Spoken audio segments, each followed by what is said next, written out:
अस्सलाम वालेकुम वीवर्स, उम्मीद करते हैं आप सब खैर आफियत से होंगे। वीवर्स, आज हम आपके लिए लेके आए 3 मरला घर माशाल्लाह से बहुत ही ज़बरदस्त लोकेशन पे। बड़ा कारपोच है और काफ़ी इसका बड़ा फ्रंट है। ऊपर सीलिंग वर्क चेक करें, ज़बरदस्त इसके अंदर सीलिंग वर्क है। और ये इसका ड्राइंग रूम है माशाल्लाह से, काफ़ी ज़बरदस्त इसके अंदर काम हुआ है। और ये ड्राइंग रूम के बिल्कुल साथ ही जी अटैच बाथरूम।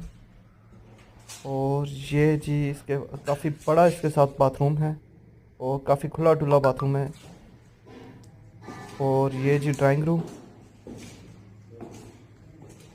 रूम से जैसे बाहर आते हैं तो बड़ा कारपोच। और ये जी इसका टीवी लॉन्च। जी टीवी लॉन्च के बिल्कुल साथ ही जी एक अदद किचन।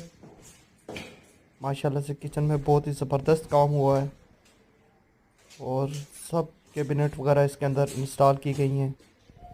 तो व्यूवर्स, ये देख सकते हैं आप। व्यूवर्स, अगर आप ये घर ख़रीदने में इंटरेस्टेड हैं तो हमारे दिए गए नंबर पर रब्ता करें।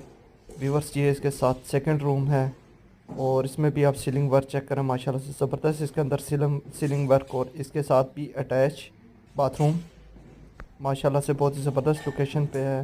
व्यूवर्स, अगर आप अपना घर सेल कर रहे हैं या परचेज़ कर रहे हैं, हमारे दिए गए नंबर पर रब्ता करें और हमारे फेसबुक यूट्यूब चैनल को लाइक करें, सब्सक्राइब करें, बेल नोटिफिकेशन के बटन को लाजमी प्रेस करें। Thank you everyone. अल्लाह हाफिज़।